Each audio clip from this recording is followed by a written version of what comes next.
안녕하세요. 저는 최근 시댁이랑 연을 끊고 자유로운 며느리가 된 여자입니다. 여러분들은 이혼 가정 혹은 재혼 가정에 대해 어떻게 생각하시나요? 저는 안 맞으면 일찍 이혼하고 맞는 사람 찾아 재혼하는 것도 나쁘다고 생각하지 않았는데요. 하지만 저희 사회는 아직 이혼과 재혼에 대해 안 좋게 생각하는 사람들이 존재하더라고요. 제가 이런 말을 꺼내는 이유는 저희 가족이 재혼 가정이에요. 하지만 새어머니를 제 친어머니가 아니라고 생각한 적은 단 한 번도 없어요. 기억이 나지 않는 어린 나이에 친부모님께서 이혼하고 이후에 아버지가 재혼하셔서 새어머니가 저를 키워주셨어요. 친부모님이라고 믿고 살았지만 아버지는 제가 초등학생이 되자 솔직하게 말해주셨어요. 차라리 숨기는 것보단 알고 지내는 게 나을 거라고 판단하셨나 봐요. 그 사실을 알았을 때도 제 어머니는 지금 키워주신 어머니밖에 없다고 생각했습니다. 승연아, 엄마 아빠가 그동안 승연이한테 말 못했던 게 있어. 이제 우리 딸도 초등학교 3학년이니까 알 건 알아야겠지? 왜? 뭔데? 나한테 무슨 말을 못했는데? 승연이는 이혼이 무슨 뜻인지 알아? 알지. 엄마 아빠가 헤어지는 게 이혼 아니야? 그래, 맞아. 이혼을 알면 재혼도 알겠네. 사실 엄마 아빠는 재혼을 한 거야. 그러니까 승연이 엄마는 승연이를 낳아준 엄마가 아니라는 거지. 엄마가 낳아준 엄마가 아니라고? 그럼 낳아준 엄마는 어디 갔는데? 낳아준 엄마는 도망갔어. 아주 나쁜 사람이야. 아빠 돈을 들고 다른 남자랑 도망을 갔어. 그러니까 나중에라도 친엄마 찾을 생각은 절대 하지 마. 알겠지? 알겠어요. 나는 우리 버리고 도망간 엄마보다 지금 엄마가 훨씬 좋아. 아버지께서 한참을 고민하다 제게 사실대로 말해주셨을 때 친구들과 똑같이 평범한 환경에서 큰 게 아니라는 사실만이 충격이었지만 그래도 친엄마가 아니라는 배신감에 지금의 어머니를 미워하지 않았습니다. 오히려 어머니가 너무 좋은데 혹시라도 저를 버릴까 그게 걱정이었어요. 왜냐면 그만큼 저를 잘 챙겨주셨고 친딸처럼 키우셨거든요. 어머니가 계모라는 게 믿기지 않을 만큼 제게도 아버지에게도 잘하셨어요. 그리고 그 감정은 기억조차 나지 않는 친어머니에 대한 배신감으로 다가오기 시작했어요. 머리가 크면서 어느샌가 저는 친어머니를 증오하고 있었죠. 바람을 핀 것도 모자라 아버지 통장을 들고 도망갔다는 사실이 너무 화가 났고 수치스러웠어요. 그런 사람의 피가 제 몸에 흐르고 있다는 자체가 어머니한테 미안한 감정이 들었습니다. 반면 어머니는 비록 본인이 직접 저를 배아파 낳지는 않으셨지만 진심 어린 사랑으로 보살펴 주셨어요.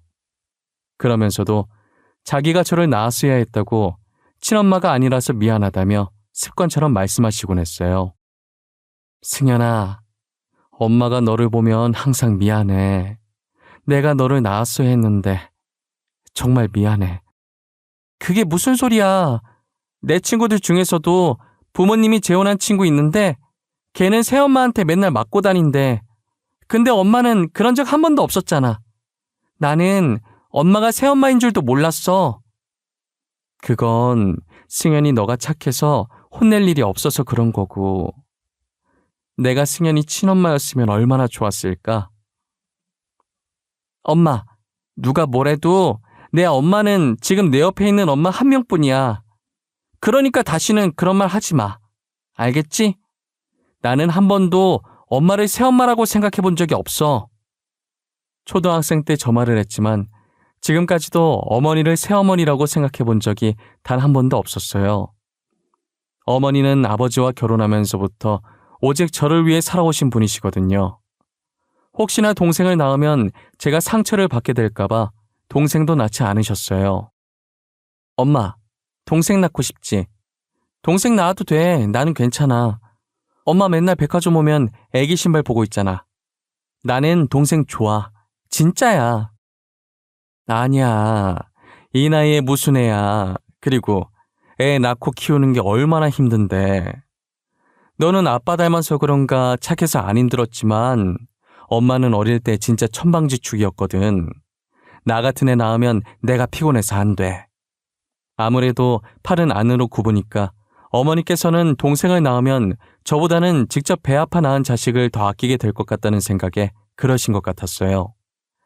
저를 무척이나 아꼈던 어머니는 결국 동생을 가지지 않았어요. 아버지도 어머니도 동생을 가지지 않겠다며 수술로 피임을 하셨어요. 어머니께서는 제게 한 번도 화를 낸 적이 없으세요.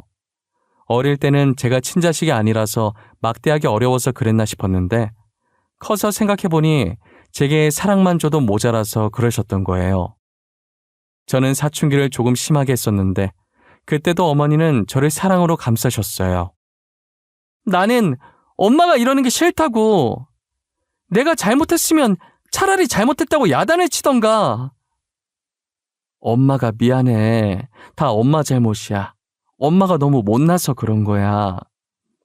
내가 엄마 친자식이 아니라서 그래? 엄마는 나를 친딸로 생각하긴 했어? 내가 친딸이었어도 화 안 내고 이렇게 엄마 잘못이라고 했을 거냐고. 난 한순간도 너를 내 친딸이 아니라고 생각해 본 적이 없어. 내가 직접 낳지만 않았지. 누가 뭐라고 해도 너는 하나밖에 없는 내 딸이야. 제가 핏대까지 세우면서 어머니의 가슴에 비수를 꽂는 순간에도 화는커녕 저를 안아주시며 미안하다고 사랑한다고 하시던 분이세요. 솔직히 제가 그 상황이었으면 절대 어머니처럼 행동하지 못했을 거예요. 제 자식도 말썽 부리며 화나는데 남의 자식이 그러면 얼마나 화가 나겠어요. 저는 사춘기 시절 어머니가 제게 보인 행동들로 많은 것을 깨닫게 되었고 그 후로 줄곧 제게 있어서 1순위는 어머니였어요. 누군가 저희 어머니를 털끝 하나라도 건드린다면 제가 대신 달려들고 화를 낼 정도였죠. 그리고 그게 제 친할머니라고 해도 말이에요. 시어머니라는 존재는 며느리가 아무리 착하고 잘해줘도 자기 마음에 안 들면 구박을 하시잖아요. 저희 할머니도 여느 시어머니와 똑같이 착하기만 한 어머니를 구박하려 했어요. 얘 애미야, 이리 와봐라. 너는 집안 살림을 어떻게 하는 거냐? 반찬간이 하나도 안 되어 있잖아. 나보고 지금 이딴 걸 먹으라고 내놓은 거야? 할머니, 우리 집은 원래 싱겁게 먹어요. 먹기 싫으면 먹지 마세요. 우리 집에 왔으면 우리 집 법을 따라야 하는 거 아니에요? 승현아, 왜 그래? 가만히 있어. 할머니 화 더 돋구지 말고, 응? 애미 네가 나 없는 동안 애를 어떻게 구워 삶았길래 애교 넘치던 우리 강아지가 할머니한테 저렇게 말하는 거냐? 할머니 매번 이러시는 거 지겹지도 않으세요? 우리 엄마니까 할머니 투정 다 받아주고 있는 거지. 할머니가 계속 이런 식으로 엄마한테 뭐라고 하면 나 진짜 다음부터 할머니 집 놀러 안 갈 거예요. 어머니를 못살게 굴었던 할머니도 유일한 손녀였던 제 앞에서는 찍소리도 못했어요. 제가 참다가 화 한번 내주니 그 뒤로는 제 귀에 들어갈까 싶어서 눈치를 많이 보시더라고요.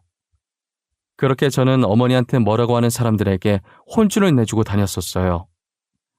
그러다 보니 어느덧 제가 커서 성인이 되고 결혼할 시기가 다가온 거예요. 요즘 시대가 많이 변했다고는 하지만 여전히 이혼 가정에 대해 안 좋게 생각하는 사람들이 존재해서 상견례 때 이혼 가정인 것을 말하지 않았어요. 상견례 전 어머니는 사실대로 말하는 게 더 낫지 않겠냐고 하셨지만요. 그래도 사실대로 말하는 게 낫지 않겠어? 만약 사돈께서 나중에 알았을 때 더 큰일 나면 어떡해. 이혼하라고 하면 에이, 그렇게 이혼을 싫어하는데 아들한테도 이혼하라고 할까? 그럼 너한테 시집살이 시키면 에이, 걱정하지 마. 우리만 말 안 하면 아무도 몰라. 내가 친엄마를 엄마로 인정하지 않는데 지들이 뭐라고 할 거야? 나는 왜 이렇게 불안할까? 그냥 말하는 게 더 나을 것 같은데. 에이, 괜찮다니까 그러네. 엄마, 걱정하지 마. 제가 상견례에서 굳이 재혼 가정이라고 이야기하지 않았지만 남편은 연애 시절에 제가 말을 한 적이 있어서 제가 재혼 가정이란 걸 알고 있었어요. 사실 우리 엄마 아빠 재혼 부부셔. 지금 엄마는 나를 낳아준 엄마가 아니야. 하지만 나는 지금 엄마를 늘 친엄마라고 생각하며 살았어. 그랬구나. 세 사람이 사이가 너무 좋아서 재혼 부부일 거라고는 상상을 못했어. 특히 어머니랑 당신이 친모녀가 아니라는 게 믿기지 않아. 만약 내가 오빠랑 결혼하게 되면 오빠 부모님께 미리 말해야 할까? 지금 이렇게 잘 지내는데 굳이 재혼 가정이라는 걸 말할 필요는 없지. 말하지 마. 너가 말하기 전엔 아무도 몰라. 그리고 우리 엄마 옛날 분이라 말하면 좀 그래. 남편도 말하지 말라고 해서 저는 이혼 가정인 것을 말하지 않고 남편과 결혼을 했어요. 남편의 남동생이 남편보다 먼저 결혼해서 저보다 1년 먼저 시집 온 동서가 있었는데요. 시어머니는 동서보다 저를 더 좋아하셨어요. 대놓고 차별하셨죠. 그러니 동서의 질투 어린 시선을 꿋꿋이 견뎌내야만 했습니다. 저는 동서가 기분 나쁘지 않게 옆에서 동서를 챙기려고 노력했는데 그것도 동서 눈에는 아니 꼽게 들렸나 봐요. 그런데 시어머니도 아닌 동서가 저의 비밀을 알아버리는 날이 오고 말았습니다. 한 번은 어머님께서 동서한테 반찬을 쥐어주며 저희 집에 좀 가져다 주라고 부탁했었나 봐요. 그러다 우연히 제가 통화하는 것을 듣게 된 거죠. 그것도 제 친엄마와의 통화를요. 친엄마라는 사람이 돈이 떨어졌는지 뻔뻔하게 아버지한테 연락을 했는데 아버지께서 계속 연락을 피하자 저한테까지 연락을 했더라고요. 이제 와서 왜 저한테 전화하셨어요? 승현아, 엄마한테 왜 이렇게 차가워? 우리 딸 결혼했다며? 어떻게 엄마를 안 부를 수가 있어? 식장에 엄마 부르지 그랬어. 제 결혼식에 그쪽을 왜 불러요? 그쪽이라니 너무 서운하다 얘. 네 아빠 계속 내 전화 피하더라. 내가 얼마나 많이 전화했는데 한 번을 안 받니? 저희 아버지 귀찮게 하지 마세요. 가정 있으신 분한테 더 이상 연락하지 마시고요. 아빠 통장 들고 도망갈 땐 얹히고 왜 이제 와서 엄마 행세하려고 하시는 거예요? 야, 그래도 내가 너 낳아줬는데 말이 너무 심한 거 아니야? 내가 너 안 낳았으면 너 지금 이렇게 살아 숨쉬지도 못했어. 네 엄마는 나야. 그러니까 나한테 잘하라고. 그쪽이 왜 제 엄마예요? 예전이나 지금이나 제 엄마는 우리 아빠 옆자리 지키고 있는 어머니 한 분이세요. 그러니 다시는 이딴 일로 연락하지 마세요. 아시겠어요? 퇴근길에 걸어가면서 통화하느라 주변에 누가 서 있는지 눈치채지 못했어요. 그토록 증오하던 친엄마랑 통화를 하고 나니 속이 너무 답답한 나머지 하늘을 보고 멍 때리는데 뒤에서 불쑥 동서가 나타나더라고요. 형님, 여기서 뭐 하세요? 아, 깜짝이야. 동서, 언제 왔어? 여긴 어쩐 일이야? 어쩐 일이긴요. 어머님께서 반찬 가져다 주라고 해서 왔죠. 반찬 주러 가는 것 말곤 갈 일 없잖아요. 근데 제가 들으려고 들은 건 아닌데 방금 통화 내용 무슨 말이에요? 친엄마 어쩌고 하시던데? 아, 그거 별거 아니야. 반찬 주러 왔다고? 이거 이리 줘. 내가 가지고 들어갈게. 매번 이렇게 가져다 줘서 너무 고마워. 내가 다음에 우리 집에서 밥 한 끼 대접할게. 동서가 통화 내용에 대해 묻길래 살짝 불안한 마음에 별거 아니라고 얼버무렸어요. 더 있다간 자세하게 물어볼까봐 건네준 반찬통을 급하게 뺏어들고 집으로 들어갔습니다. 너무 마음이 답답해서 집에 들어와서 펑펑 울고 말았습니다. 연락도 줘야 된 친엄마가 친딸한테 돈 필요하다며 연락 온 것도 너무 화나는데 그 대화를 옆에서 동서가 들어버렸다는 것도 속상했고 너무나도 수치스러웠어요. 친엄마에 대한 증오심과 배신감에 잠도 못 이루고 있었는데 역시나 동서는 동서더라고요. 사실 시어머니는 저한테 잘해주시는 이유는 저희 집안이 돈이 많아서였어요. 그리고 제가 직장까지 남편보다 더 좋았으니 시어머니는 혼자 기가 죽어서는 혹시라도 제 비위를 상하지 않을까 노심초사하며 잘해주셨어요. 반면 동서는 평범한 집안에서 적당히 월급 받으며 잘 지내고 있었는데 제가 시집가면서 확 바뀌어버린 시어머니의 태도에 동서는 이를 갈고 있었던 거죠. 어머님은 항상 저와 동서를 비교하기 시작했어요. 동서가 이렇게 저희 집에 반찬 배달을 오는 것만 봐도 어떤지 잘 아시겠죠? 하지만 저도 동서한테 미안한 감정이 있었고 그만큼 잘해주려고 노력했는데 약점 하나를 제대로 잡았다는 생각이 들었는지 동서는 결국 시어머니한테 모든 사실을 말해버렸습니다. 이번 기회에 저를 확실히 끌어내리고 자기가 시어머니한테 이쁨 받으려고 한 짓이었죠. 엘리베이터를 타고 올라와서 집 현관문 비밀번호를 누르려고 할 때 어머니한테서 전화가 왔습니다. 전화를 받기 전부터 어쩐지 불안하다 했는데 역시나 사실을 따져 물으려 전화한 거였어요. 네, 어머님. 이 시간에 전화를 다 주시고 무슨 일 있으세요? 둘째한테 들었다. 너 이혼 가정이라며? 그게 사실이니? 아, 들으셨구나. 맞아요. 저희 아버지 제가 2살 때 이혼하시고 지금 살고 있으신 분은 제가 4살 때 재혼하신 분이세요. 바깥 사돈은 어쩌다 이혼을 하게 됐는지 물어봐도 되니? 친엄마께서 아빠 몰래 바람을 피우셨고 아빠 통장을 들고 바람난 남자랑 도망가셨어요. 그래? 근데 왜 나한테 말 안 했어? 굳이 말할 필요가 없다고 생각했어요. 지금 저희 가족은 누구보다 잘 지내고 있고 엄마도 제가 애기였을 때부터 저를 키워주신 분이라 친엄마랑 다름이 없어서 그랬어요. 그랬구나. 알겠다. 주말이라 간만에 쉬는 걸 텐데 시간 뺏어서 미안하구나. 차라리 숨기는 것보다 이왕 제대로 말하는 게 낫겠다 싶어서 숨김없이 말했어요. 시어머니한테 숨기려고 숨긴 게 아니라 저한텐 어머니는 단 한 분밖에 없는데 혹시나 시어머님이 저희 엄마한테 제 집안 들먹이면서 곤란하게 할까봐 숨기고 있었던 거예요. 그러다 언젠가 들키게 되면 다 말할 생각이었죠. 생각보다 시어머니께서 아무 반응이 없이 그랬냐면서 알겠다고만 하시고 전화를 끊더라고요. 별말 없어서 다행이긴 했지만 남의 가정사를 떠벌리고 다니는 동서가 미웠습니다. 만나서 한 소리 하려다가 괜히 싸움 날 것 같아서 나이도 더 많고 손위인 제가 참기로 했어요. 그런데 얼마 뒤 동서가 또 저한테 시비를 걸기 시작했습니다. 불난 집에 부채질하려고 마음을 먹었는지 동서는 되도 않는 이유로 저를 까내리더군요. 제 외사촌 동생이 결혼을 하면서 저희 동네 아파트로 신혼집을 구했었거든요. 저도 최근에 이런저런 일이 많아서 외사촌 동생이 저희 동네로 이사 온 걸 잊고 있었는데 우연히 집 앞에서 마주치게 된 거예요. 승훈아, 네가 여기는 웬일이야? 웬일이냐니? 나 저 아파트 살잖아. 아, 맞다. 너 신혼집 여기로 구했었지? 내가 요즘 일이 많아서 정신이 없어. 이모는 잘 지내시지? 너는 갈수록 이모 닮아가네.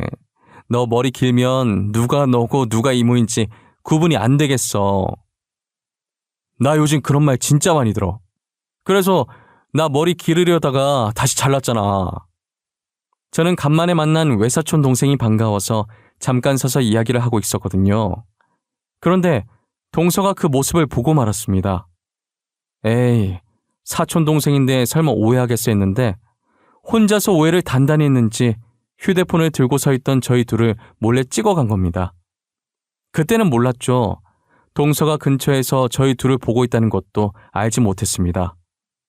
그런데 그걸 언제 터뜨렸는지 아세요? 시댁 식구 다 모이는 명절날에 터뜨려버린 겁니다. 어찌나 기고만장하게 웃음을 짓던지 실수를 가장해서 연기하는 모습이 참 뻔뻔하더군요.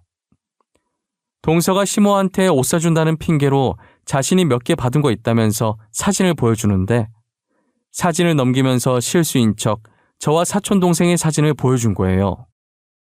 이게 누구야? 이 여자 어디서 많이 봤는데. 이거 첫째 아니냐? 옆에 남자인 것 같은데 첫째가 지금 누구랑 있는 거야?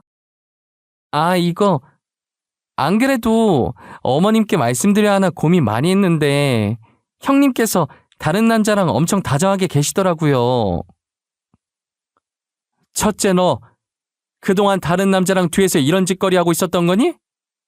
피는 못 속인다고 하자 있는 집안이 어디 가겠어? 네 친엄마처럼 너도 우리 아들 돈 들고 도망가는 거 아니야? 어머님, 왜 말을 그렇게 하세요? 그 남자, 제 외사촌 동생이에요. 동서랑 어머님께서 생각하는 그런 상황 아니라고요. 아이고, 사촌인 척 거짓말하면 내가 속아줄 줄 알았니? 입에 침이나 바르고 거짓말하지 그래. 어머니, 저 남자 승현이 외사촌 맞아요. 저번에 결혼식에도 왔었잖아요. 바보 같은 놈. 지 마누라 바람났는데 끝까지 마누라 감싸고 있는 것 봐라. 아들아, 제발 정신 좀 차려라. 어? 내가 결혼식에 왔던 사람도 기억 못하겠어? 아니 어머니, 오해할 걸 오해하세요. 감싸려고 일부러 이러는 게 아니라 진짜 승현이 외사촌이라고요. 괜한 사람 잡으려고 하지 마세요. 아이고, 내가 자식을 잘못 키워도 한참 잘못 키웠어. 바람핀 마누라 감싸는 바보 같은 놈아. 저도 아니라고 했고 남편도 나서서 아니라고 했지만 시어머니는 제가 진짜 바람이라도 폈으면 좋겠는지 계속 제가 바람을 폈다고 난리셨어요. 그 와중에 동서는 시어머니 뒤에서 살짝 웃다가 콧노래를 부르며 방 안으로 들어가더라고요. 저는 동서가 일부러 그랬다는 걸 알았지만 어린애 이겨먹어봤자 뭐 좋은 게 있냐는 생각에 애써 화를 눌렀습니다. 그런 말이 있잖아요. 똥을 무서워서 피하냐 더러워서 피하지라는 말처럼 저는 동서를 더러워서 피해버렸어요. 하지만 하늘은 저의 편이었나 봐요. 굳이 나서서 복수를 하려고도 하지 않았는데 손을 안 대고도 코르 품격이 되어버린 거 있죠. 그땐 제가 회사를 다니면서 취미로 향수 공방에서 원데이 클래스를 듣고 있었어요. 어렸을 때 조향사를 꿈꿨을 만큼 향수를 많이 좋아했었거든요. 비록 조향사가 되지는 못했지만 회사를 다니면서 취미 삼아 공방에 돈을 내고 제가 좋아하는 향들로 향수도 직접 만들고 그랬었어요. 제가 또 친화력이 좋은 편이라 공방 사장님과도 편하게 얘기하는 사이였거든요. 사장님, 오늘도 저 왔어요. 여기 커피. 이 근처에 꽃집이 생겼더라고요. 공방에 두면 이쁠 것 같아서 몇 숭이 사와봤어요. 이거 여기다 올려둘게요. 매번 고마워요. 먹을 거 사다 주시고 이렇게 이쁜 꽃도 사와 주시고. 에이, 뭘요. 근데 여기 벽면에 원래 사진이 붙어 있었나? 아니요. 이번에 가구 위치 바꾸면서 이 부분만 비어 보이길래 포토존으로 꾸며봤어요. 공방 오시는 분들 한 장씩 찍으시고 여기에 걸어두라고요. 나중에 돌아보면 다 추억이잖아요. 너무 이쁜 추억이네요. 나도 다음에 남편이랑 같이 클래스 들으면 사진 찍고 가야겠다. 근데 이 사진은 우리 동서인 것 같은데? 사장님이 이 사람이랑 어떻게 알아요? 누구요? 아, 지효요? 제 고등학교 친구인데 승현 씨 지효 알아요?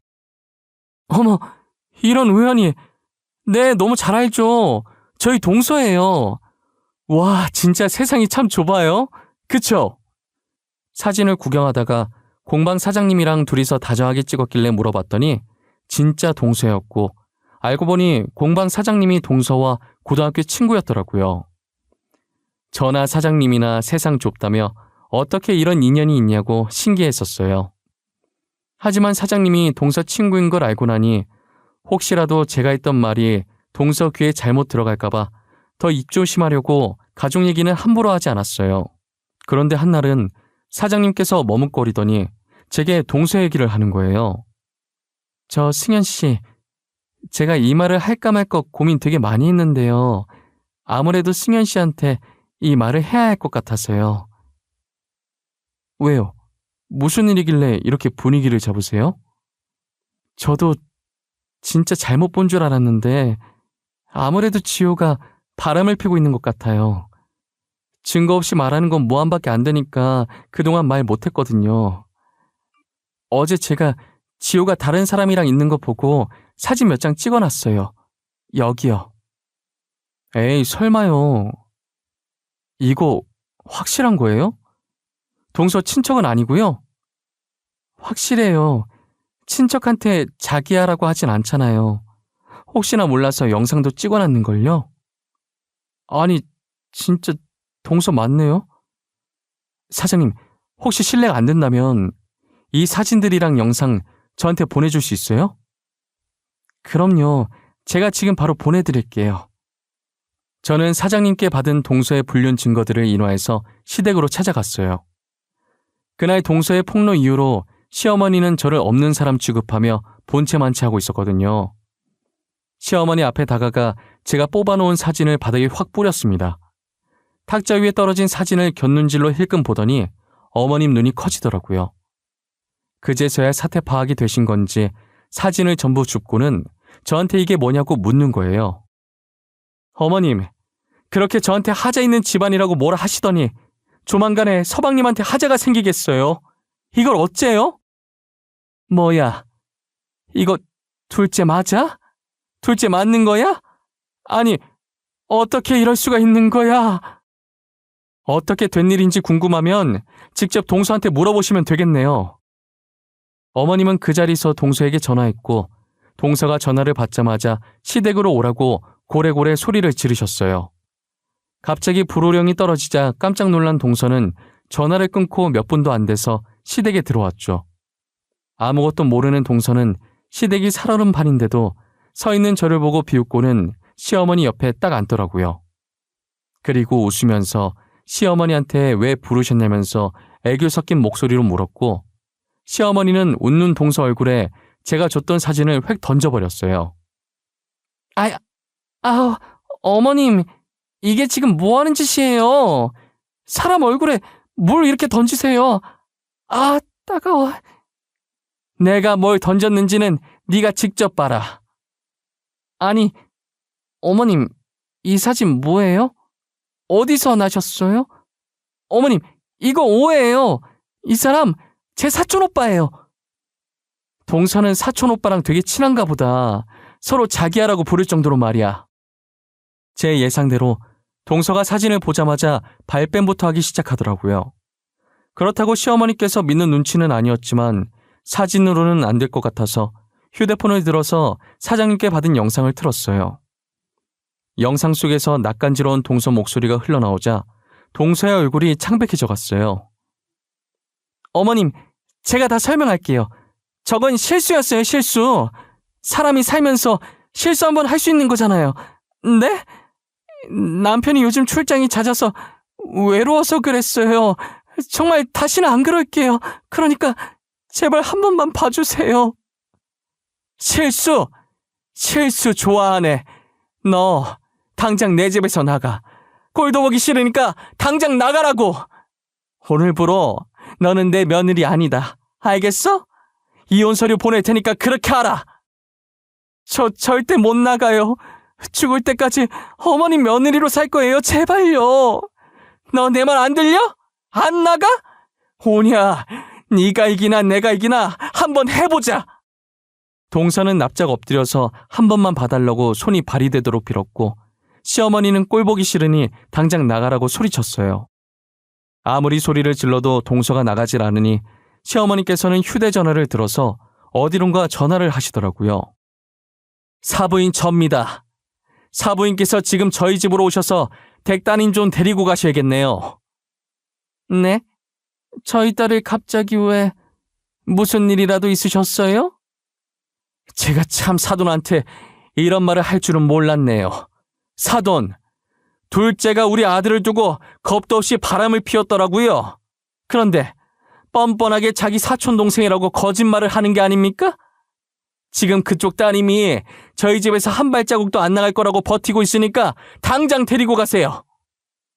네? 지효가 바람을 폈다고요? 아니, 제가 지금 바로 남편이랑 그쪽으로 갈게요. 사돈, 정말 죄송합니다. 동서는 계속 울고 있었고 20분 정도 지났을 때 동서 부모님이 시댁에 도착하셨어요. 동서 어머니께서는 동서가 다른 남자와 있는 사진을 보더니 동서 때문에 제 명에 못 살겠다면서 동서의 등짝을 사정없이 내려치시더라고요. 그렇게 동서는 자신의 부모님 손에 이끌려 시댁에서 나갔어요.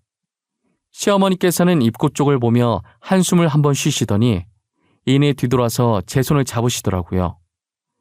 제게 하자 있는 집안이라고 비아냥거리던 시어머니는 온데간데 없었어요. 첫째야, 그동안 내가 미안했다. 내가 정말 못난 시엠이었어. 앞으로 나한테 며느리는 너밖에 없어. 이제 어머님 아플 때 챙겨줄 며느리가 저밖에 없어서 이러시는 거예요? 그동안 어머님께서 저희 가족 무시해도 저는 며느리 도리로 용돈 계속 보내드렸었는데 저 정말 실망했어요.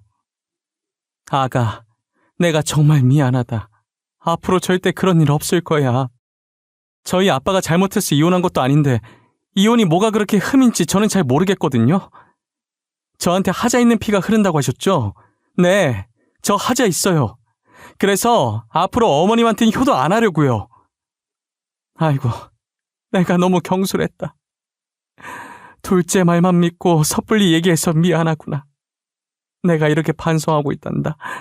이번 한 번만 봐주지 않겠니?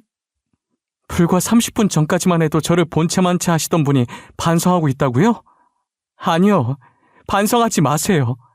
하자 있는 둘째 아들이나 평생 옆에 끼고 사세요. 저를 본체만체 할 땐 언제고 앞으로 며느리는 저뿐이라면서 무릎까지 꿇고 매달리시더라고요. 아무래도 자기가 나이 들면 보살펴줄 사람이 필요한데 아들들이 보살펴줄 리가 없고 그나마 하나 남은 며느리라도 붙잡을 심산이었겠죠. 예전에 시어머님 몸 안 좋아서 3일 정도 입원했을 때가 있었는데 바쁘다는 핑계로 남편과 서방님 둘 다 병문안 한 번 안 왔었거든요. 그런데 시엄마 늙어서 요양 가면 퍽이나 보살피겠어요. 그나마 제가 필요할 때마다 용돈도 드리고 한 번씩 병원도 같이 데려가 주니까 제가 발길을 끊어버리면 시어머니 입장에서도 꽤 곤란하실 거예요. 저는 시어머니의 속내를 눈치채고 나니 더 정이 떨어지더라고요. 그래서 그동안 보내던 용돈 다 끊어버리겠다고 선포하고 시댁을 나와버렸어요. 시어머니와의 연만 끊고 남편과는 여전히 잘 지내고 있어요. 남편도 제 얘기 듣더니 잘했다고, 자기 어머니지만 그동안 제가 했던 행동들 잘못된 거라고 제 편을 들어주더라고요. 그래서 저는 그 뒤로 용돈도 보내지 않았고 시댁 근처에도 가지 않고 있네요. 명절 같은 가족 행사에도 시댁엔 남편만 보내고 남편이 시댁에 나오면 그때같이 친정으로 향했어요. 솔직히 명절에는 시댁에 안 가면 서운할 만도 한데 제가 가고 싶지 않으면 안 가도 된다고 말한 남편한테 너무 고맙네요. 아마 앞으로도 시댁에 갈 일은 없을 것 같아요. 저희 부모님을 욕하고 저를 욕한 시어머니가 뭐가 이쁘다고 가겠어요. 지금처럼 남편만 챙기면서 살아가려고요. 제 이야기는 여기까지입니다. 이런 글을 처음 써와서 두서없이 적었는데 여러분들이 들었을 땐 어떨지 모르겠네요. 지금까지 제 이야기 들어주셔서 감사하고 항상 건강하세요. 감사합니다.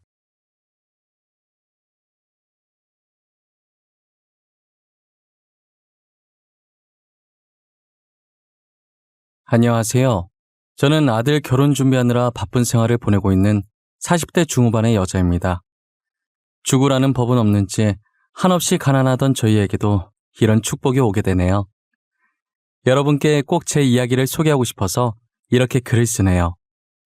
그동안 정말 어렵게 살았는데 드디어 그 세월을 보상받는 기분이 들어요. 제가 이 나이가 되도록 살다 보니 우리나라는 돈 없으면 살 수 없는 나라라는 걸 알게 됐어요. 가난은 가난을 낳는다는 말이 있죠.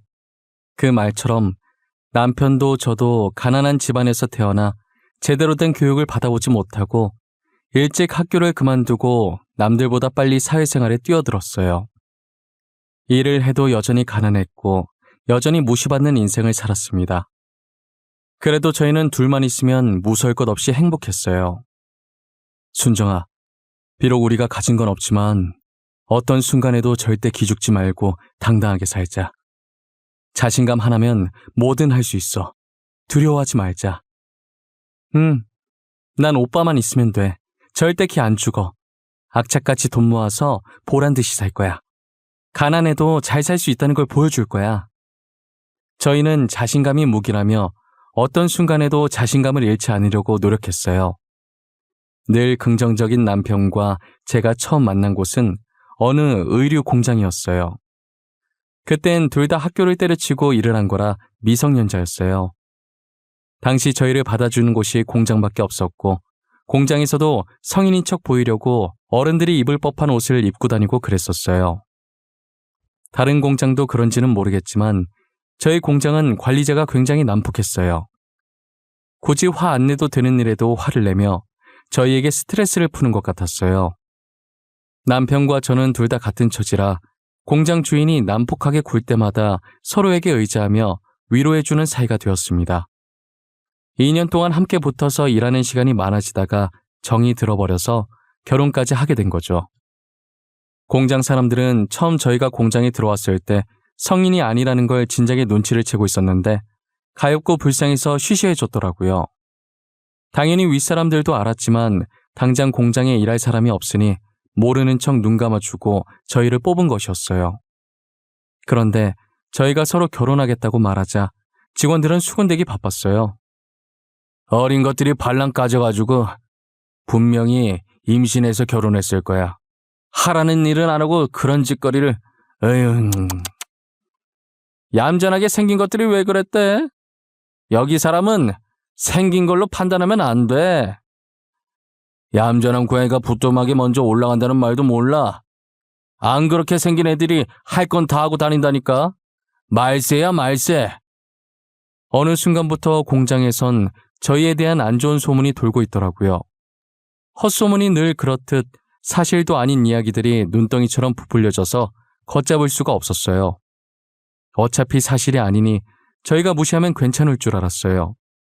괜히 저희가 아니라고 부정해봤자 저희 말에도 사리부터 전달될 거고 그러면 이를 더 키우는 꼴만 될 것 같아서 어떠한 말도 하지 않고 가만히 일만 했어요. 하지만 소문은 잠잠해질 기미가 보이지 않았습니다. 그들은 저희가 가만히 있으면 언제까지 가만히 있나 볼 심산인지 계속해서 거짓 뉴스들을 퍼나르기 시작했어요. 결국에 그들의 시선을 견디지 못해 오랫동안 몸을 담궜던 공장을 나와야 했죠. 무작정 나오긴 했지만 그래도 저희는 그동안 공장에 일하면서 모아둔 돈이 있었기에 당분간 먹고 살기엔 아무런 지장이 없었어요. 그렇다고 저희가 가만히 있는 사람이 아니니 얼른 일자리를 구해서 나갔어요. 여보, 나 건별로 주는 아르바이트긴 하지만 피자 가게에서 배달 일 하기로 했어. 진짜야? 정말 잘됐다. 나도 방금 식당에서 연락 왔는데 내일부터 출근하래. 공장에서 일할 때보단 벌이가 적지만 그래도 열심히 하자. 이 돈도 못 벌어서 굶는 사람들 있는데 감사하다 생각하고 해야지. 그래야지. 당신 오토바이 탈 때는 항상 조심하고, 알겠지? 알겠네요. 걱정하지 마. 조심, 또 조심할게.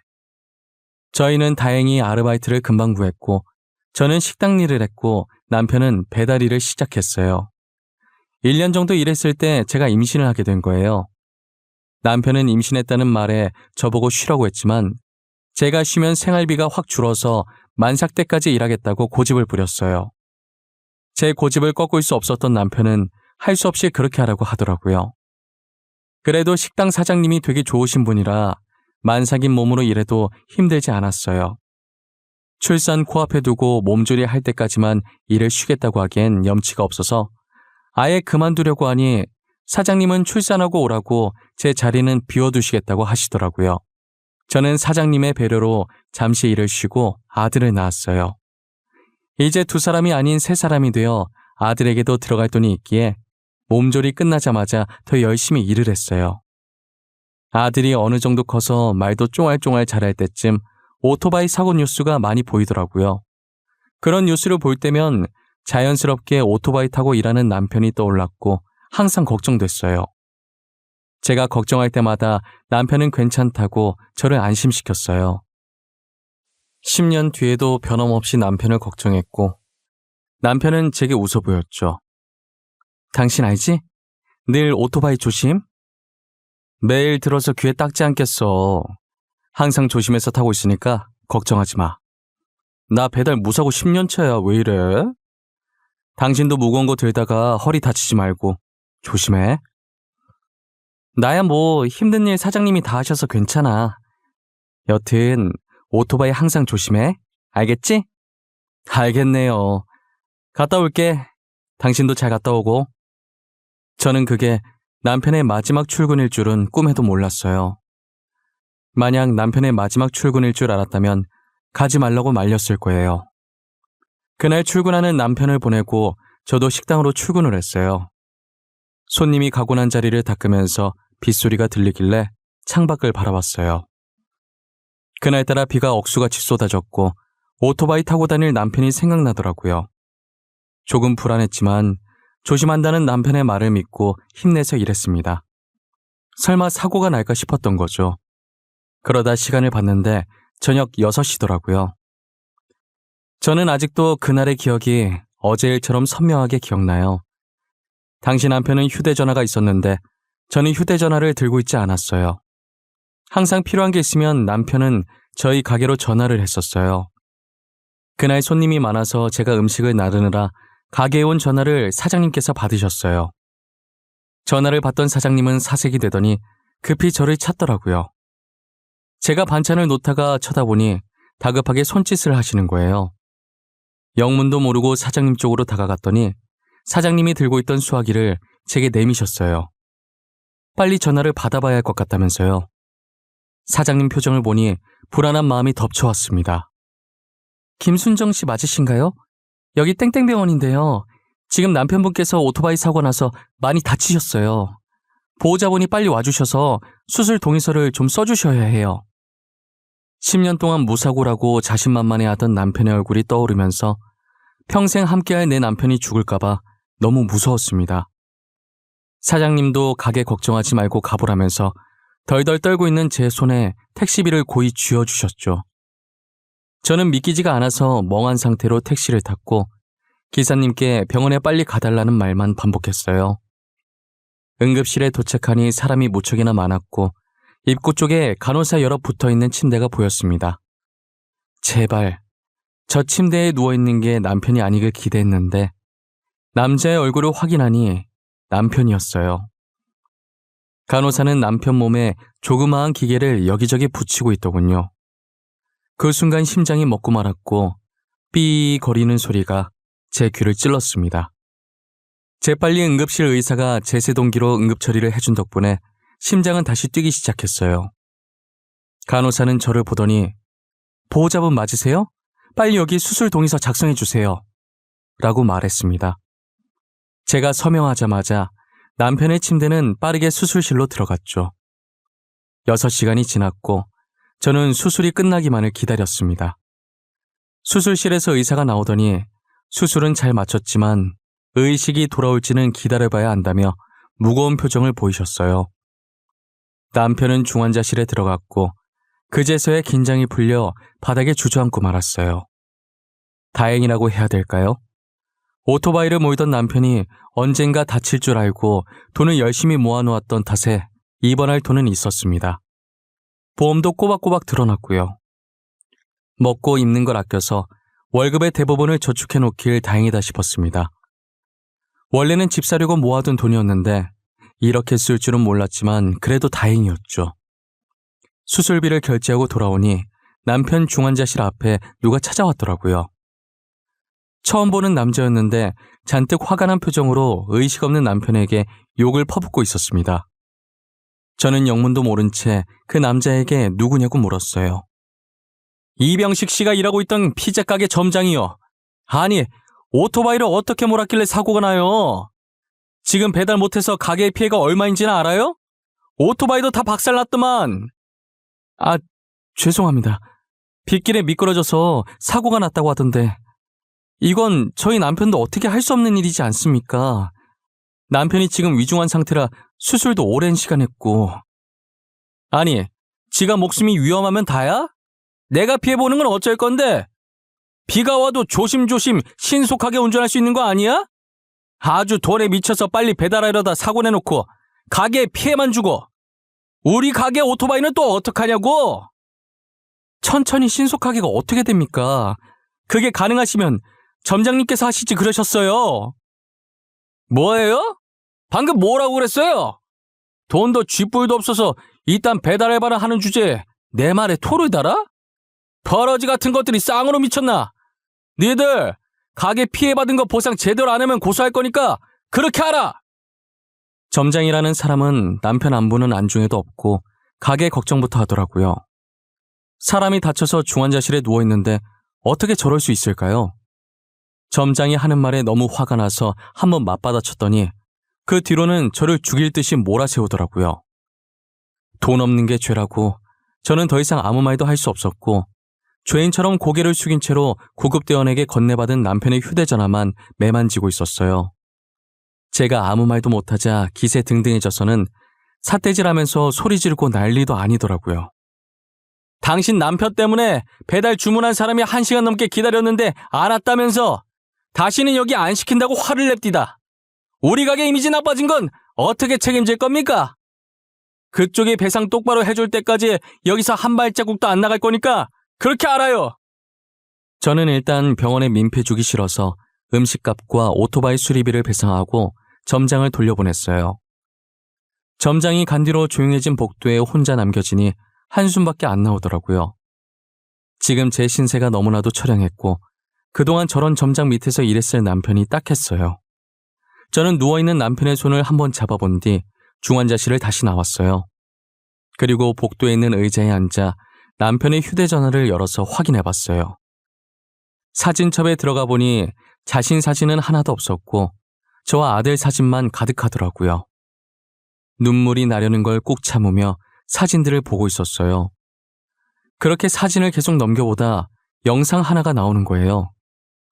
재생 버튼을 눌러봤더니 남편에게 윽박지르는 점장의 목소리였습니다. 방금 배상하라고 난동 부리던 그 남자의 얼굴도 보였죠. 남편은 그동안 자신이 당했던 수모들을 전부 녹화하고 있었어요. 영상을 옆으로 넘기니 한두 개가 아니었어요. 늘 웃음을 잃지 않았던 남편인지라 이런 수모를 당하고 있었을 줄은 몰랐어요. 여보, 내가 당신 대신 꼭 복수해줄게. 그 인간 밖에 못 돌아다니게 만들어줄게. 영상을 본 순간부터 눈물이 멈추지 않았고 물수건을 들고 와 남편 몸을 닦아주면서 언젠간 그 점장한테 복수를 하리라 마음먹었어요. 저는 언제까지나 이렇게 가만히 손 놓고 모아둔 돈을 계속 쓸 수가 없어서 다시 식당 일을 했어요. 왜 벌써 나왔어? 며칠 더 쉬어도 되는데. 아니에요. 제가 어디 쉴 형편인가요? 이제 남편도 저렇게 됐는데 저라도 일해야죠. 그래야 병원비 내고 아들도 키우고 하죠. 사장님은 왜 벌써 왔냐고 더 쉬어도 된다고 하셨지만 저는 쉴 형편이 아니었어요. 그래도 사장님이 여자분이라 저를 이해해 주시고 잘 챙겨주셔서 힘들지 않았어요. 가끔 부업으로 인형 눈 붙이기도 하고 예전처럼 돈 되는 일이라면 다 했던 것 같아요. 그렇게 바쁜 하루하루를 보내니 금방 한 달이 지나갔고 식당에서 월급을 받는 날이 돌아온 거예요. 집으로 돌아와 받은 월급을 확인해 보니 평소 받던 월급보다 3배 많이 들어있더라고요. 저는 사장님이 잘못 넣으신 건가 싶어서 다음날 출근할 때 돈을 그대로 다시 들고 갔어요. 사장님, 어제 월급을 받았는데 사장님께서 잘못 주신 것 같아서요. 잘못 준 거 아닌데 순정 씨 월급 맞아. 얼마 안 되는 돈이긴 한데 남편 병원비에 보태. 사장님, 제가 어떻게 이 돈을 받아요? 일 열심히 하는 직원한테 사장이 주는 보너스라고 생각해. 이것밖에 못해줘서 너무 미안해. 혹시라도 도움 필요하면 언제든지 말하고. 사장님은 평소에도 일 잘하고 성실하다며 저를 많이 아끼셨어요. 10년 넘게 일하면서 아파도 아픈 내색 안 하고 하루도 쉰 적이 없었거든요. 제가 계속 고마워하자 그렇게 고마우면 앞으로도 계속 자기랑 같이 일해달라고 부탁하셨어요. 저는 그 부탁이면 100번이고 들어줄 수 있다고 죽는 그날까지 사장님과 같이 일하겠다고 했어요. 그러다 한 번은 사장님께서 저를 따로 부르시는 거예요. 제게 할 말이 있다면서 부르시더니 다른 일자리를 추천해 주시더라고요. 순정 씨, 식당 일 말고 다른 일 안 해볼래? 여기보다 월급도 많고 하는 일도 별로 없어. 뭐 하는 곳이길래 하는 일도 없는데 여기보다 월급이 많아요? 우리 남편이 회사를 하나 운영하고 있거든. 그런데 비서 자리 하나가 빈다고 하더라고. 가서 딱히 할 일은 없고 그냥 남편 스케줄 체크해주고 오전에 커피 한 잔만 타주면 돼. 저는 비서 일을 해본 적이 없는데 제가 잘할 수 있을까요? 그럼 원래 남편이 혼자서 스케줄 다 챙겼었는데 회사가 커지다 보니까 이제 혼자 하는 건 힘든가 보더라고. 진짜 간단한 일이야. 편하게 돈 벌 수 있는 기회라니까. 사장님 감사합니다. 꼭 연락드려서 해볼게요. 마땅히 하는 일도 없이 월급이 식당 일했던 것보다 많다는데 굳이 마다할 이유가 없었어요. 저는 그렇게 사장님의 남편 회사에서 일을 하기 시작했어요. 지금 다니는 회사 대표님도 부부 아니랄까봐 식당 사장님처럼 다정하시고 저를 잘 챙겨주시더라고요. 순정 씨, 첫 출근인데 힘들진 않았어요? 아직은 뭐가 뭔지 잘 모르겠죠? 걱정해 주셔서 감사해요. 제가 빨리 배워서 회사에 도움이 되어야 될 텐데 직원분들도 다 착하셔서 적응 빨리 할 수 있을 것 같아요. 다행이네요. 안 그래도 저희 집사람이 순정 씨 걱정 많이 하더라고요. 원래 비서 굳이 필요 없는데 집사람이 하도 부탁을 해서 순정 씨 비서로 입사시킨 거거든요. 아, 사장님이요? 그러셨구나. 전혀 몰랐어요. 아참, 이거 집사람이 말하지 말라고 했는데 우리 집사람한테는 모르는 척 하세요. 제가 말했다는 거 알면 우리 마누라 또 난리 납니다. 오늘 너무 수고하셨고 저희는 내일 또 봅시다. 알고 보니 비서 자리 굳이 필요 없는 것이었는데 식당 사장님께서 부탁해서 만든 자리였어요. 저를 신경 써주신 식당 사장님도 사장님 부탁 흔쾌히 들어주신 대표님도 너무 감사했어요. 언제가 됐든 기회가 된다면 이 은혜를 꼭 갚아야겠다는 생각을 하면서 일해왔습니다. 대표님 비서로 일한 지도 4개월 정도 지났을 때 퇴근을 하고 여느 때처럼 식당으로 향했어요. 제가 퇴근하고 별일 없으면 종종 식당에 가서 사장님을 도와주곤 했거든요. 그날도 평소처럼 식당 문을 열고 들어갔는데 사장님이 보이질 않는 거예요. 잠시 화장실이라도 갔나 싶어서 행주를 찾으러 주방 쪽으로 들어왔는데 주방 바닥에 사장님이 쓰러져 계시더라고요. 저는 급하게 구급차를 불러서 사장님을 병원으로 모시고 갔어요. 다행히 제가 빨리 발견했는지 골든타임 안에 응급실에 도착했어요. 저희 사장님 좀 살려주세요. 도대체 왜 쓰러지신 거예요? 깨어나시긴 하는 거죠? 네, 선생님. 일단 진정하시고요. 저혈압으로 잠시 기절하신 것 같아요. 그래도 빨리 발견하셔서 다행이에요. 조금이라도 늦게 발견했으면 진짜 큰일 날 뻔했어요. 생명의 은인이세요. 사장님이 갑자기 쓰러지신 건 기립성 저혈압 때문이었고 제가 조금만 늦게 발견했으면 심장에 무리가 가서 사망했을 수도 있다고 하셨어요. 뒤늦게 제 전화를 받고 온 대표님은 저를 보자마자 고맙다고 연신 고개를 숙였어요. 너무 고마워요, 순정씨. 순정씨 없었으면 진짜 어쩔 뻔했어요. 우리 아내가 한 번씩 어지럽다고 한 걸 내가 귀담아 들었어야 했는데 너무 안일했네요, 제가. 아니에요. 그래도 제가 가게 들릴 때라서 사장님이 운이 좋으셨어요. 그동안 두 분이 제게 얼마나 잘해주셨는데요. 저도 도움이 되어드리고 싶었는데 이렇게 될 줄은 몰랐네요. 오히려 제가 두 분께 은혜를 갚는 거예요. 저는 정말 바라는 거 없어요.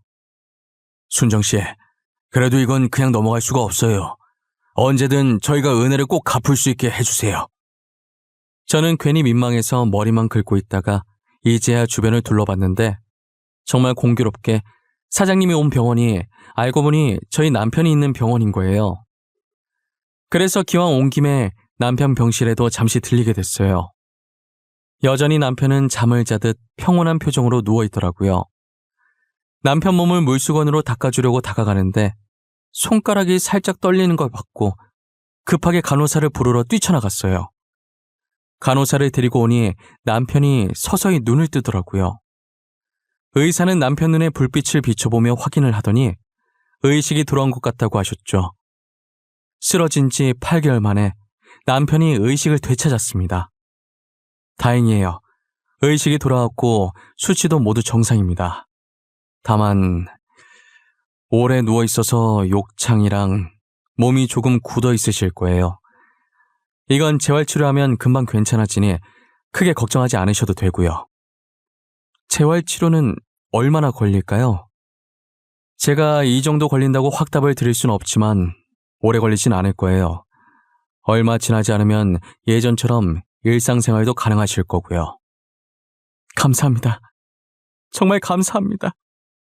비록 남편이 바로 일어나서 일상생활을 할 수는 없었지만 살아있는 것만으로도 너무 감사했어요. 저는 일을 다니면서 남편 병간호를 했고 남편도 재활치료를 열심히 받았어요.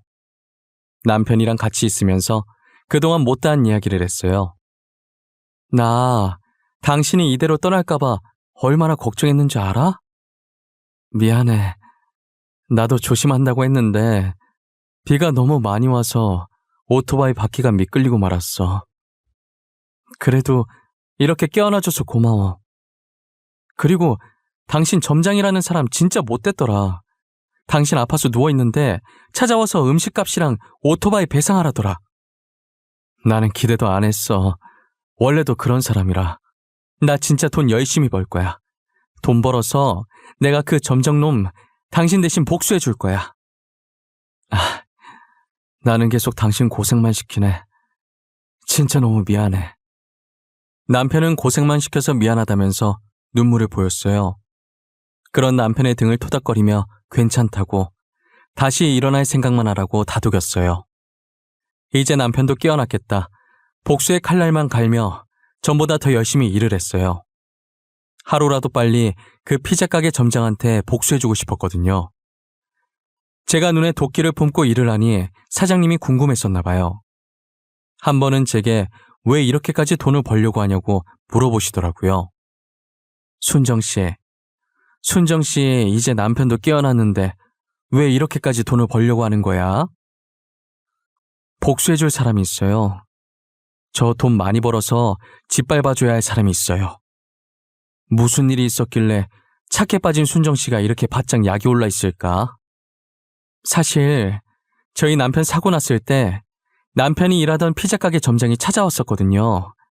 그런데 남편 안부 묻기는커녕 가게 손해 입었다고 피자 값이랑 오토바이 값 배상하라고 하더라고요. 뭐? 무슨 그런 몰상식한 사람이 다 있어. 하도 땡깡 부리길래 배상해줬죠. 그런데 생각하면 할수록 너무 괘씸한 거예요. 얼마나 직원들을 못살게 굴었던지 남편 휴대전화에도 증거 영상들이 많더라고요. 저는 사장님께 그동안 남편이 점장에게 당했던 수모를 말하면서 남편 휴대전화에 있던 영상들을 보여줬어요. 괘씸해서 참을 수가 없어요. 돈 왕창 벌어서 복수해주고 싶어요. 그런 일이 있었는데 왜 나한테 말을 안 했어? 진작에 말을 하지. 내가 도와줄게. 순정 씨는 아무것도 할 것 없고 이 영상만 나한테 보내주기만 해. 당시엔 사장님께서 무슨 뜻으로 말한 건지 몰랐다가 며칠 뒤에 그 말의 뜻을 알게 되었습니다. 사장님은 SNS에 땡땡 지점 피자 가게의 갑질이라며 남편이 모아뒀던 영상을 전부 올려버리셨어요. 저는 가난해서 휴대전화조차 없었고 그러니 당연하게 SNS 자체를 할 줄 몰랐죠. 하지만 사장님은 저와 달리 컴퓨터도 정말 능숙하게 잘하셔서 금세 영상을 편집해서 올려주셨어요. SNS 하나만 가지고도 그 점장이 갑질한 것을 많은 사람들이 볼 수 있도록 했더라고요. 영상은 순식간에 여러 커뮤니티에 퍼지게 되었고 해당 지점 고객센터에 문의가 빗발하면서 결국 그 지점은 폐업을 하게 되었어요. 하지만 그 피자 가게는 전국 각지에 전부 있는 체인점이라서 그 사람은 일개 점장에 불과했기 때문에 죄 없는 다른 지점까지 피해를 입게 된 거예요. 피자 본점에서는 저희의 폭로로 인해 매출에 상당한 영향을 미쳤고 이에 대해 저희를 상대로 억대 소송을 제기했어요. 대표님은 억대 소송을 당했다는 걸 알고 본인 회사에 소속된 변호사를 제게 소개해 주셨어요. 순정 씨, 피자 본점에서 억대 소송 걸었다면서요? 진짜 웃기네. 방귀 낀 놈이 성낸 나더니 자기가 직원 관리 못 해놓고 누구한테 덮어씌우려고. 제가 주변에 물어보니까 소송은 돈 많은 사람들이 무조건 이긴다고 하더라고요. 변호사 선임비도 어마무시하게 들 텐데 걱정이에요. 그런 걱정은 하지 마세요. 저희 회사에 소속된 변호사가 있으니까요. 저희 직원 위험에 처했는데 저희가 나서줘야 하지 않겠어요? 그렇게 변호사와 함께 그 지점의 갑질을 증거로 상소했고 상소심에서 잘못이 없다는 것을 인정받아 억대 소송은 다행히 기각되었어요. 저는 억대 소송이 일단락되고 더 이상 그 피자 가게와 엮이고 싶지 않아 아예 신경을 끄고 있었어요. 나중에 사장님께 들은 얘기인데 다른 지점의 피자점까지 갑질이 터지면서 해당 피자 매장에 사람들이 불매운동을 하기 시작해 가게가 망했다고 하더라고요. 본사고 지점들이고 애초에 그런 사람들만 뭉쳐있다가 망했다는 생각에 통쾌했어요. 지나가다가 우연이라도 그 피자점 사람들이랑은 마주치고 싶지 않았어요. 저 일도 벌써 2년 전 이야기고 지금은 아무것도 신경 쓰지 않고 아들만 잘 키우자는 생각으로 살고 있어요. 남편도 재활치료 끝내고 퇴원해서 지금은 대표님 기사로 일하고 있어요. 저나 남편이나 항상 저희를 신경 써주신 게 감사해서 평생 두 분을 보좌하기로 했어요. 이제 저희 아들이 곧 고등학생이 되는데 사장님 부부도 고등학생 외동딸이 있더라고요. 저희 아들보다 1살 많았는데 사장님 부부는 저희 아들을 사윗감으로 미리 점 찍어 두셨었나 봐요. 둘이 결혼했으면 좋겠다고 아들을 소개해달라고 하시더라고요. 순정씨, 우리 딸 알지? 전에 봤지 않나? 순정씨 아들도 우리 딸 봤을 텐데 전에 둘이 같은 날에 우리 식당으로 하교한 날 있잖아. 아, 네네. 기억났어요. 아니, 나는 순정씨 아들이 참 마음에 들더라고. 순정씨도 우리 딸 마음에 들면 둘이 결혼시켰으면 좋겠는데 말이야. 네? 결혼이요? 저희 아들 이제 고등학생 되고 사장님 따님도 아직 학생인데 무슨 결혼이에요. 사장님도 참. 누가 지금 시키지? 성인 돼서 결혼시키자는 말이지. 오늘 집에 가서 아들한테 1살 연상 어떠냐고 물어봐. 아니 사장님, 그걸 둘째치고 아들 결혼시키려면 신혼집 해줘야 하는데 저희 부부가 가진 게 없어요. 당장 저희 집도 변변치 않은데. 그건 걱정하지 마. 목숨을 빚졌는데 내가 그 정도도 못하겠어? 혼수는 전부 우리 부부가 해올 거야. 순정씨 아들은 진짜 몸만 오면 돼. 사장님은 저희 아들이 마음에 드셨는지 몸만 오면 된다고 저를 꼬드기시더라고요. 저는 사돈이 사장님 부부라면 두말할 것도 없이 좋았지만 아들 의견이 제일 중요했어요. 아들 마음이 어떨지 모르니 일단 이 이야기는 사장님과 저 사이에 비밀로 하기로 했어요.